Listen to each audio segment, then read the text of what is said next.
దేవుని నామమునకు మహిమ కలుగును గాక.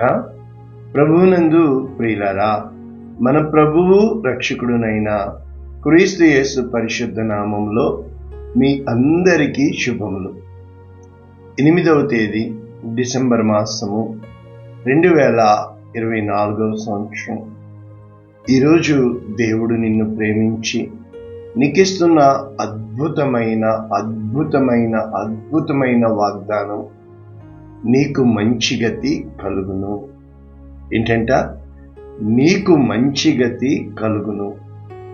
ఇది అద్భుతమైన వాగ్దానము అనే కంటే మనమందరము ఆశపడుతుంది ఇది.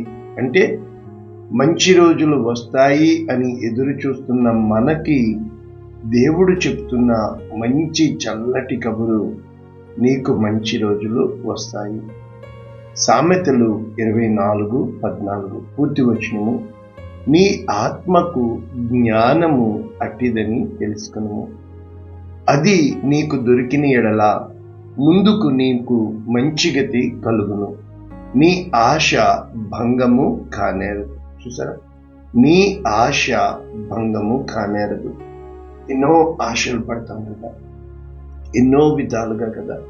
ఇవి సామెతలు. మనకి ఎన్ని వచనాలు ఉన్నాయని కాదు, ఇవన్నీ కూడా ఒక్కొక్క పదము అంటే 2 పదాలు, 2 లైన్లు ఉంటాయి. ఆ 2 లైన్లో పైన ఒక మాట చెప్తాడు, కింద ఒక మాట చెప్తాడు, లైన్ కంప్లీట్ అవుతుంది.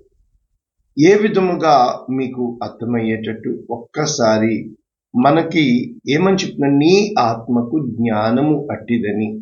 అంటే 13వ వచనంలో, నా కుమారుడా తేనె త్రాగుము, అది రుచిగలది కదా, తేనె పట్టు తినుము, అది నీ నాలుకకు తీపియే కదా. ఇది మొదటి లైన్. రెండవ లైన్ ఏమిటంటున్నాడు? నీ ఆత్మకు జ్ఞానము అట్టిదని తెలుసుకున్నావు. ఎప్పుడైతే నీకు జ్ఞానము దొరుకుతుందో, జ్ఞానము ఈజ్ ఈక్వల్ టు నీకు మంచి గతి, అంటే బ్రైట్ ఫ్యూచర్, అంటే నీ భవిష్యత్తు బాగుంటుంది. రెండవది ఏంటి? నీ ఆశ భంగము కానేదు. మనము, నాకు వయసు వచ్చాక నేను విన్న మొట్టమొదటి మాట, నేను ఈ వయసు వరకు ఎదిరిస్తున్న మాట ఒకటే, life is nothing but adjustment. జీవితం అనేది సర్దుకుపోవడమే తప్ప నాకు నచ్చలా, నా వల్ల కాలేదు, ఎందుకు నేను ఉన్నతమైన స్థితిలో ఉండకూడదు, ఉన్నదానితోనే నేను ఎందుకు సరిపెట్టుకోవాలి, నేను ఒక ఉన్నతమైన స్థితిలో ఉండాలంటే నేనేం చేయాలి, నేను మంచిదాన్ని ఆశపడుతున్నప్పుడు దొరికిన దాంతో తృప్తిపడి వెళ్ళిపో అని ఎంతో మంది చెబుతున్నప్పుడు నేను అంగీకరించేవాడిని కాదు.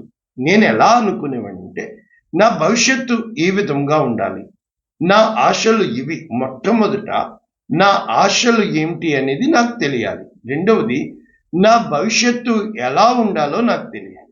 3 రకాల గుంపులు ఉంటాయి. ఉదాహరణకి, లేసామా, తిన్నామా, పడుకున్నామా, అయిపోయిందా, వెళ్ళిపోయిందా, ఇంతే. జీవితం అంతా రొటీన్. రెండో వ్యక్తి ఉంటాడు, ఎన్నో ఆశలు ఉంటాయి, ఎన్నో కలలు కంటారు, ఎన్నో విధాలుగా ఊహించుకుంటారు. అనుక్షణము అవి దొరకక అనుకున్నవన్నీ జరుగుతాయా, ఎన్నో అనుకుంటూ కృంగిపోతారు. దానివల్ల ఎదుటి వాళ్ళది కోపం ప్రదర్శిస్తారు. భయంకరమైన టెంపరామెంట్స్ అంటారు వాటిని, భావోద్వేగాలు, ఎమోషన్స్, ఫీలింగ్స్. నరకం అయిపోద్ది జీవితం. వాళ్ళు అనుకున్నది జరగనట్లు, అనుకున్న పెళ్లి కానట్లు, అనుకున్నట్లు భర్త ఉండనందుకు, అనుకున్నది ఏది కానందుకు, ఇంకా బతుకంతా ఇదే. ఇక 3వ వాడు, నేను ఇలా అనుకున్నాను, నాకు అలా అనిపించట్లేదు, జరగటం లేదు, మొత్తం తలకిందులుగా ఉంది, కానీ నేను ఈ విధముగా ఉండాలని ఆశపడుతున్నాను కనుక, నా జీవితము నా కంట్రోల్లో ఉంది కనుక, మొట్టమొదట నా కోపం నా కంట్రోల్లో ఉండాలి, రెండవది నా ఆశలు నా కంట్రోల్లో ఉండాలి, మూడవది ప్రతి ఒక్క, అంటే మనిషి మీద ఆ యొక్క ఎన్విరాన్మెంట్, అంటే నీ చుట్టూ ఉన్న ఆ వాతావరణము నీ మీద. ఉదాహరణకి ఒక్క మాట, ఫ్రిడ్జ్ బయటే, ఫ్రిడ్జ్ దగ్గరే పెట్టి చూడు, 2 రోజులు అయ్యేటప్పటికి పాడైపోద్ది. అదే ఫ్రిడ్జ్లో వారం రోజులు పెట్టు, పాడవదు. అంటే బయట లోపల. ఓడకి బయట ఎంత వాటర్ ఎంత ఎత్తిదిగినా ఓడ లోపల క్షేమంగా ఉంటాం. అది నోవా ఆర్క్, నోవా యొక్క ఓడ. కాబట్టి నీ అంతరంగములో బహిరంగముగా ఎన్నన్నా జరగని అంతరంగంలో నువ్వు స్థిరముగా నేను ఇది అన్నట్టు ఉండాలి. ఉదాహరణకి ఒక్క మాటలో యోసేపు జీవితం. గొప్ప దర్శనాలు దేవుడు చూపించాడు, కానీ అన్నలు గుంట్లో పాడేశారు, అమ్మి పాడేశారు, తీసుకొచ్చి పోతిఫర్ ఇంట్లో బానిసైపోయాడు, చెరసాల్లో పడిపోయాడు. కానీ తన దర్శనం విడిచిపెట్టలా. దేవుని యందు భయభక్తులు కలిగి ఉన్నాడు. ఇక రెండవ స్టోరీ దావీదు. చిన్నప్పుడే సొలొమోను దావీదు చిన్నప్పుడే సమూయేలు వచ్చాడు, అభిషేకించాడు, నువ్వు రాజు అన్నాడు. అంతే అడవుల పాలైపోయాడు. తరం పడ్డాడు. గొలియాతుని చంపాడు, అయినా కూడా తరం పడ్డాడు. ఒకరోజు వచ్చింది, మహారాజు అయ్యాడు. తన వంశము రాజవంశం అయిపోయింది. గొర్రెల కాపరి అని ఇంకెవరు పిల్లరు, మహారాజు అయిన దావీదు కుమారుడు. నీ జీవితంలో ఈ రోజుకైనా స్థిరమైన అభిప్రాయం కలిగి ఉన్నావా? స్థిరమైన ఉద్దేశం కలిగి ఉన్నావా? ఇప్పుడు ఒకసారి ఇంగ్లీష్లో చదివితే వీళ్ళు ఎలా రాశారు అని చూస్తే, new living translation, proverbs chapter 24 verses 14. అందరినీ బిడ్డలని సామెతలు చదవమంటాం కదా, జ్ఞానం కోసం చదవమంటాం కదా. ఇన్ ద సేమ్ వే, అంటే పైన చెప్పాం కదా ఏ విధంగా హనీ తీపిగా ఉంటుందో, wisdom is sweet to your soul. అంటే జ్ఞానము నీకు తీయగా అనిపిస్తుంది, అస్సలు అనిపించదు. ఎంత భయంకరంగా వెళ్లాల్సిన మార్గం చాలా ఘోరంగా ఉంటుంది. ఏంటి ఈ జ్ఞానం? నేర్పిస్తాను. ఇఫ్ యు ఫైండ్ ఇట్, నీకు అది దొరికి, ఇది main. If you find it అంటే నీవు దానికోసం చేయాల్సిన ఎన్నో ఉంటాయి. You will have a bright future. చూసారా, నీకు మంచి గతి కలుగును. ఇంగ్లీష్లో బ్రైట్ ఫ్యూచర్, నీ జీవితం మారుతుంది. And your hopes will not be cut off. అంటే నీవు ఆశపడింది ఏది కూడా అన్నీ జరుగుతాయి, నీ ఆశలు అన్నీ తీరుతాయి. ఎలాగా? రైట్, నేర్చుకుందామా? అయితే నేర్చుకునే ముందు మొట్టమొదట ఎప్పుడూ నన్ను ఛాలెంజ్ చేసే వాక్యం ఏంటంటే, విత్ డీటెయిల్స్ నోట్స్తో నేను నేర్పిస్తున్నాను కదా, వెంటనే నేను వెళ్ళిపోయేది కీర్తన 37:4. యెహోవాను బట్టి సంతోషించుము, ఆయన నీ హృదయ వాంఛలను తీర్చు. నీ హృదయ వాంఛ. ఇప్పుడు ముహూర్తాలు ఎందుకు చూస్తాం? అన్ని జాతకాలు ఎందుకు నమ్ముతాం? రేపు బాగుండాలని కదా ఈరోజు చేసిన పని, ప్రారంభించిన పని సుఖంగా అవ్వాలని. అంటే మనం అనుకున్నది అనుకున్నట్లుగా జరగాలి. నేను అనేక సార్లు నా యొక్క అంతరంగంలో నేను వినిన స్వరము, చెడ్డవారిని చూచి నువ్వు వ్యసన పడకు, దుష్కార్యములు చేయవారిని చూచి మత్సరు. ఎన్నిసార్లు అంటే వెళ్తా ఉంటాం, మన లైన్ వెనకాల ఎక్కడో ఉంటాం, సిగ్నల్ పట్టే ఆడొచ్చి అలా మధ్యలో దూరి ముందు వెళ్ళిపోతాయి. ఏంటి ప్రభువా, ఎన్ని విషయాలు చెప్పమంటారు చెప్పండి. మనకంటే ముందు పరిగెట్టేస్తూ ఉంటారు అన్ని విషయాలు. ప్రభువా ఏంటి ప్రభువా, నేను ఇంకా ఇక్కడే ఉన్నాను ప్రభు. అందరూ అంటారు, నువ్వు ఇంకా ఇక్కడే ఉన్నావు చూడు, నీకేం తెలియదు అంటారు. చాలా విషయాల్లో when you follow the rules, when you are good to yourself, నీకు అంతటి నువ్వు ఎదుటోళ్ళకి మంచిగా ఏ రోజు అనిపించవు. వాళ్ళు అన్నా ముఖస్థుతి తప్ప నిజాన్ని అంగీకరించరు. రైట్?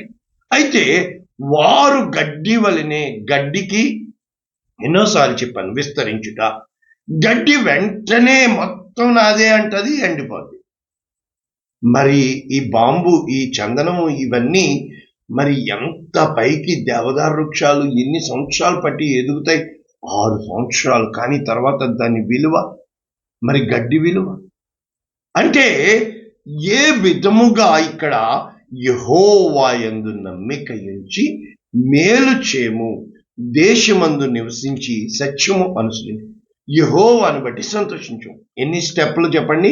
నెంబర్ 1, నమ్మకం ఉంచాలి దేవుని యందు. నెంబర్ 2, నీవు దేన్ని పట్టుకున్నావో దానికోసం నిలబడాలా. నెంబర్ 3, యెహోవాను బట్టి, ఏమిచ్చినా ఇవ్వకపోయినా దేవుని బట్టి సంతోషంగా ఉండాలా. ఆయన నీ హృదయ వాంఛలను తీర్చుము, ఏ విధంగా నీ మార్గమును యెహోవాకు అప్పగింపుము. ఆయన నీ కార్యమును నెరవేర్చు. అంటే సామెతల గ్రంథం అంతా ఇదే కదా. దేవుడు నీకు చెప్తున్న అద్భుతమైన వాక్యము, నా జీవితంలో నెరవేర్పులో చూసిన వాక్యం ఏంటి తెలుసా? హెబ్రీయులకు రాసిన పత్రిక 11:6. విశ్వాసము లేకుండా దేవునికి ఇష్టుడై ఉండుట అసాధ్యము. దేవుని యొద్దకు వచ్చువాడు ఆయన ఉన్నాడు అని నమ్మేదే విశ్వాసం. తన్ను వెదువారికి ఫలము దయచేయును. అంటే నీవు ఏది వెతుకుతున్నావో, దేని కోసం ఆశపడుతున్నావో, నీ ఆశలన్నీ తీర్చబడును గాక. అయితే కొంతకాలము నడిపించే విధానం ఇప్పుడు నేను నేర్పించబోతున్నా. అంటే ఈ రోజు నువ్వు తీసుకుంటున్న నిర్ణయాలు రేపటి నీ జీవితము అంతా కూడా ప్రభావితం చేస్తుంది. ఈ రోజు నువ్వు చదివిన చదువు రేపటి నీ భవిష్యత్తు. ఈ రోజు నీ తల్లిదండ్రులు రేపటి నీ భవిష్యత్తుకి బాటలు. ఈ రోజు నీ యొక్క అంటే ఆ యొక్క గురువులు లేకపోతే టీచర్స్, నీకు వాక్యం చెప్పిన పాస్టర్స్ కావచ్చు, పాఠాలు చెప్పిన టీచర్స్ కావచ్చు, నిన్ను పని చేయడం నేర్పించిన నీ యొక్క ప్రతి ఒక్క ఇన్స్ట్రక్టర్ కావచ్చు, రేపటి నీ భవిష్యత్తుకి వాళ్ళని దేవుడు వాడుకున్నాడు. కానీ మనము ఇక్కడ వాక్యంలోనికి వస్తే ఇక్కడ ఎన్ని పాయింట్స్ ఉన్నాయి మనం చూస్తే, ఆత్మకు జ్ఞానము. జ్ఞానం అంటే ఏంటి నేర్చుకోవాలి, నెంబర్ 1. నెంబర్ 2 ఏంటి? ఆశ భంగము కానేరదు. ఇవి మనము నేర్చుకోవాలి. కనుక ఒక్కసారి జ్ఞానము కోసం మనం నేర్చుకుంటే, ఇక్కడ వాళ్ళు రాసిన కామెంటరీ ఏంటంటే, the Hebrew word for no is యద్దా.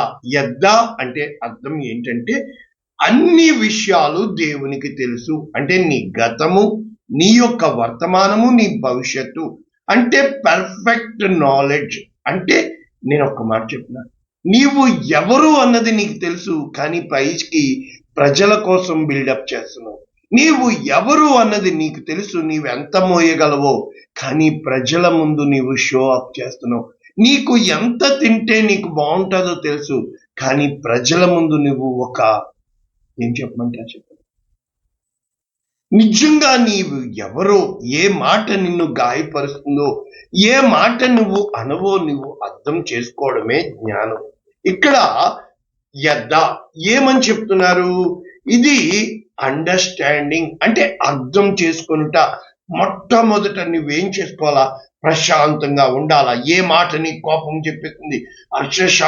ప్రశాంతంగా అంటే intellectual acknowledgement but deep experiential knowledge.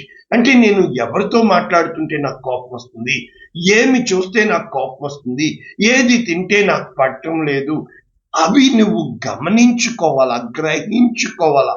ఎప్పుడైతే గ్రహించుకుంటావో అది నీ ప్రాక్టికల్ ఎక్స్పీరియన్షియల్ అనుభవపూర్వకమైన జ్ఞానము. ఈ జ్ఞానం ఇక్కడ రాయబడింది. యద్దా అంటే అర్థం ఏంటంటే విజ్డమ్ ఆర్ కోహ్మా ఇన్ హిబ్రూ. దీన్ని ఏమంటాము అని చూస్తే, ఇది ఒక్క తెలివితేటలకి వీటికి కాదంట. మోర్ దెన్ అంటే స్కిల్ఫుల్ అప్లికేషన్.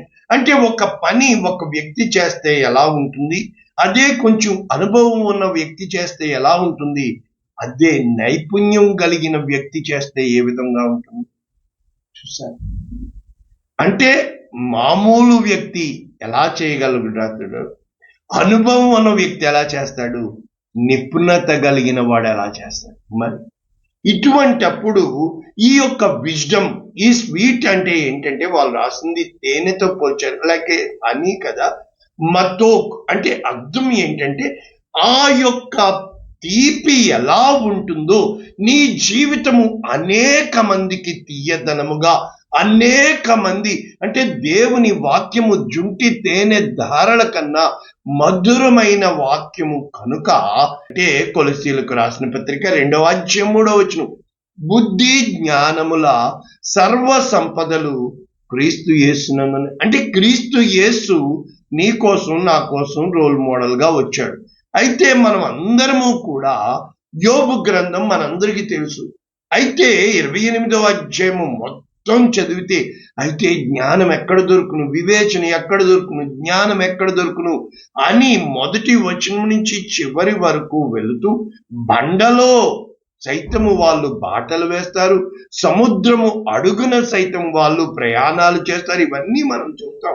అక్కడ ఎక్కడో మిస్సైల్ వదిలితే ఎన్నో వేల కిలోమీటర్ల తర్వాత వచ్చి అది మనుషుల్ని చంపేస్తుంది. ఇంత జ్ఞానము, ఆర్టిఫిషియల్ ఇంటెలిజెన్స్ వచ్చేసిన ఈ రోజుల్లో ఇదిగో మనకి సెల్ ఫోన్లు వస్తున్నాయి, ఇంకా బ్యాటరీ ఛార్జింగ్ అవసరం లేదు. ఏ విధముగా కాల్కులేటర్ సోలార్ ఎనర్జీతో అవుతుందో ఆ విధముగా ఎలాన్ మస్క్ మరి ఈరోజు నీ చేతుల్లో ఉన్న స్మార్ట్ ఫోన్ స్మార్ట్ గా ఉంది, కానీ మన మైండ్ లో స్మార్ట్నెస్ ఎవడన్నా చిప్ పెడితే బాగుంది అనిపిస్తా ఉంటుంది. ఏంటో చిప్ మీద బతికేస్తున్నాం మనం. కనుక ఇక్కడ వాళ్ళు తేల్చింది ఏంటంటే యోబు 28:28 యెహోవా యందు భక్తులే జ్ఞానము. జ్ఞానము ఏ జ్ఞానం రాస్తున్నారు? యెహోవా యందు భయభక్తులే జ్ఞానము. దుష్టత్వము విడిచిటయే వివేచన, అర్థము చేసుకునుట, అండర్స్టాండింగ్. మరి ఒక్కసారి సామెతలు తిరిగేసేద్దాం. మొదటి అధ్యాయం 7వ వచనం, యెహోవా యందు భయభక్తులు కలిగి ఉండుట తెలివికి మూలము, నాలెడ్జ్. మూర్ఖులు జ్ఞానమును ఉపదేశమును తిరస్కరించుదురు. ఈ భావాలు నేను మీకు మళ్ళా నేర్పిస్తాను ఇప్పుడు. సామెతలు 2వ అధ్యాయం 5వ వచనం, యెహోవా యందు భయభక్తులు కలిగి ఉండుట ఎట్టిదో నీవు గ్రహించదువు, దేవుని గూర్చిన విజ్ఞానము నీకు లభించును. అంటే దేవుణ్ణి వెతకటమే జ్ఞానము. మీకు అర్థమవుతుంది. అవుట్లైన్స్ నేర్పిస్తున్నాను. సామెతలు 9:10 యెహోవా యందు భయభక్తులు కలిగి ఉండుటయే జ్ఞానమునకు మూలము. For the beginning of the knowledge is the fear of the lord. కనుక ఆయనకి భయభక్తులు కలిగి ఉండడమే జ్ఞానం. పరిశుద్ధ దేవుని గూర్చిన తెలివియే వివేచన. అంటే దేవుడు నా కోసం ఎలా అనుకుంటున్నాడు, దేవునికి ఇష్టమైన బిడ్డగా నేను ఎలా ఉండగలను. సామెతలు 15:33 యెహోవా యందు భయభక్తులు కలిగి ఉండుట జ్ఞాన అభ్యాసమునకు. అంటే జ్ఞానము నువ్వు అభ్యసించాలి అంటే యెహోవా యందు భయభక్తులు. సాధనము ఘనతకు ముందు వినయముండును. చూసా, అంటే ఆ యొక్క ఎప్పుడైతే అభ్యాసము చేసే, ఇప్పుడు జిమ్ కావచ్చు, అభ్యాసం చేసే సాధనం అంటే నీకు గొప్ప ఘనత, నీకు గొప్ప కీర్తి, మహిమ ఇవన్నీ కలగాలి అంటే యెహోవా యందు భయభక్తులు కలిగి ఉండుట. అంటే జ్ఞానము అంటే ఏంటి? జ్ఞానము సంపాదించుకుంటే జ్ఞానమునకు ముఖ్యాంశం. అంటే యెహోవా యందు భయభక్తులు కలిగి ఉండుట ద ప్రైమరీ ప్రిన్సిపల్. నీ సంపాదన అంతా, నీ జీవితం అంతా ఇచ్చి సంపాదించుకోవాలంట. ఎందుకు ఎంతగా వీళ్ళు రాస్తున్నారు? సామెతలు 16:16 అపరంజిని సంపాదించుకున్నట కంటే జ్ఞానము సంపాదించుట ఎంతో శ్రేష్టం.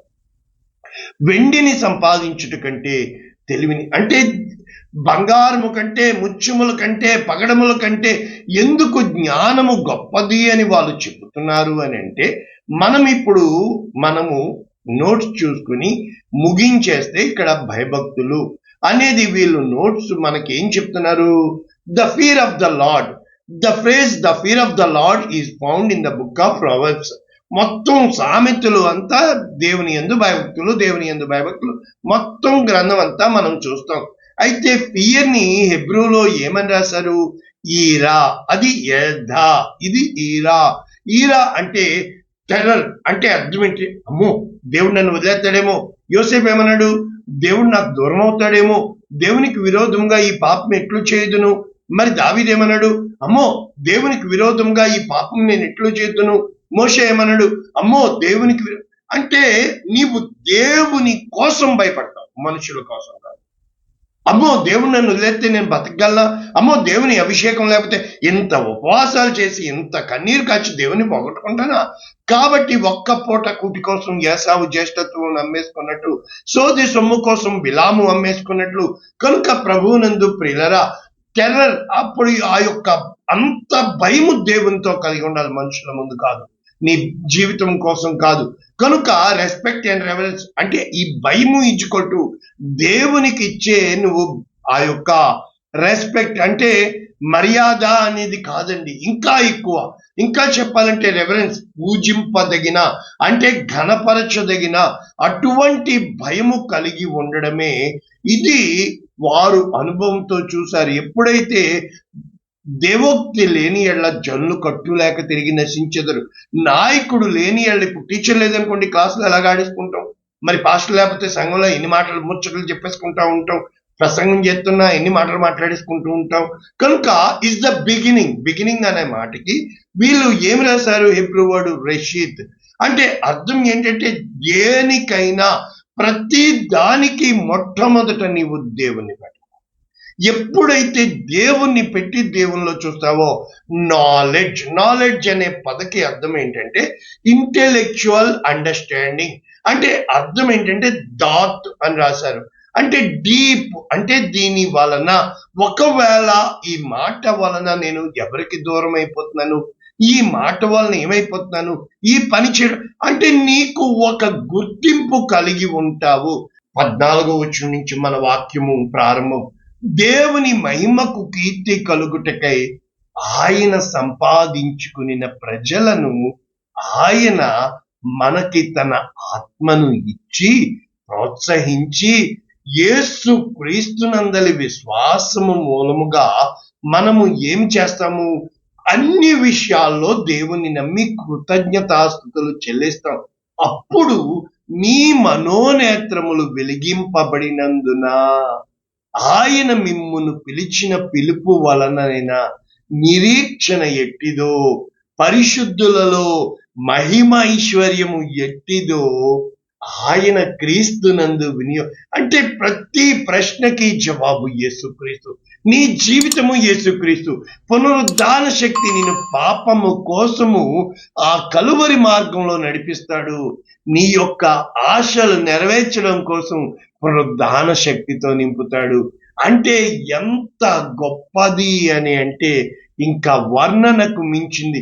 మరి ఈ జ్ఞానము ప్రత్యక్షత ఆ యొక్క యాకోబు గారు మరి ఎలాగ రాస్తున్నారు మనం చూసేసి మనము వాక్యము ముగించుకుంటే, ప్రభునందు ప్రియులారా, ఈ 3వ అధ్యాయము యాకోబు పత్రిక మొత్తం జ్ఞానము గురించి రాస్తూ 17వ వచనంలో పైనుండి వచ్చు జ్ఞానము ఏదనగా మొట్టమొదట పవిత్రమైనది, రెండవది సమాధానకరమైనది, మూడవది మృదువైనది, నాలుగవది సులభముగా లోబడినది, ఐదవది కనికరముతోనూ మంచి ఫలములతోనూ నిండుకొనిన నీతి ఫలము సమాధానము చేవారికి సమాధానమందు విత్తబడును. మరి ఈ లోక జ్ఞానం ఏంటి? మరి జ్ఞానం అంటే ఎన్ని రకాలు? నీకు తెలిసిన జ్ఞానం, ఈ లోక జ్ఞానం, పరలోక జ్ఞానం. మరి ఈ లోక జ్ఞానము ఏమి చెప్పుతుందంటే దెయ్యముల జ్ఞానము అనగా 13వ వచనం, మీలో జ్ఞాన వివేకములు గలవాడెవడు? జ్ఞానముతో కూడిన వాడే సాత్వికము. నువ్వు ఎంత పెద్ద ఇంజనీరో పెద్ద కలెక్టరో కాదు, సంస్కారం లేకపోతే ఎందుకండి? నువ్వు చదివిన చదువు ఎందుకండి? అంటే యోగ్య ప్రవర్తన క్రియలు అంటే ఒకటి జ్ఞానం ముఖ్యం కాదు, సాత్వికము అంటే ఓర్పు, సహనము, యోగ్య ప్రవర్తన, ఆ క్రియలు. అంటే మీ హృదయములలో సహింపనలవి కాని మత్సరము, వివాదము ఉంచుకుని దేవునికి విరోధముగా ఇవన్నీ పెట్టుకుంటే ఈ జ్ఞానము భూ సంబంధమైన జ్ఞానం నెంబర్ 1, దయ్యముల జ్ఞానము నెంబర్ 2, ప్రకృతి సంబంధమైన జ్ఞానము నెంబర్ 3. మరి ఇటువంటప్పుడు మత్సరము, వివాదము ఎక్కడ ఉండును? అంటే నీ హృదయాన్ని ఈరోజు జ్ఞానముతో నింపుకుంటున్నావా, లేకపోతే దయ్యాలతో నింపుకుంటున్నావా? ఒక్కసారి కొరింథీయులకు రాసిన మొదటి పత్రిక మనము ఒక్క మాట చూసుకుని ముగించుకుంటే, దేవుని యొక్క గొప్ప సువార్త ఇక్కడ ఏమని చెప్తుంది?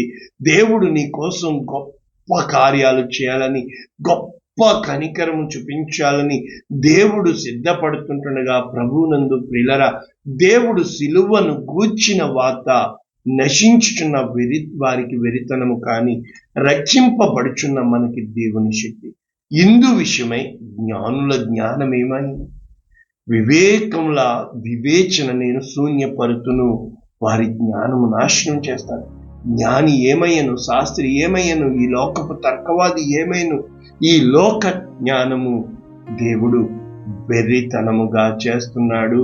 అంటే భయభక్తులు అంటే అర్థం ఏంటంటే దేవునికి సంపూర్ణమైన మహిమ, దేవునికి సంపూర్ణమైన ప్రాధాన్యత అవి ఇవ్వకుండా నేను దేవుని బిడ్డను అంటే కుదరదు.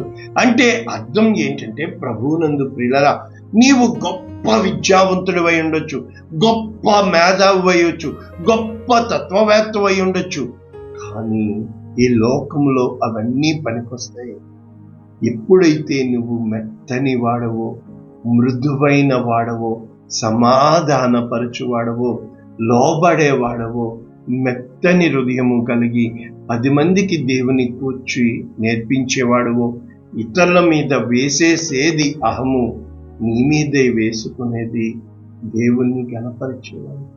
బహుశా నా వల్లనే తప్పయిందేమో, ఈ లోకం చేత కాని వాడినంటే, కానీ నీకు మంచి జీవితం ఇవ్వాలనే దేవుడే రేపు నేర్పించబోతున్న వాక్యం హానికరమైనవి కాదు, నీకు మంచి.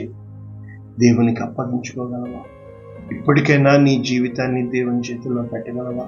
ఈ క్రిస్మస్ శుభ సందర్భంలో దేవుడు నీ జీవితాన్ని మార్చాలని ఇష్టపడుతున్నాను. ప్రార్థన చేయన. పరిశుద్ధుడా, ప్రేమ కలిగిన తండ్రి, కృప కలిగిన దేవా, విత్తబడిన వాక్యమును నిండి ఆళ్ళుగా దీవించు.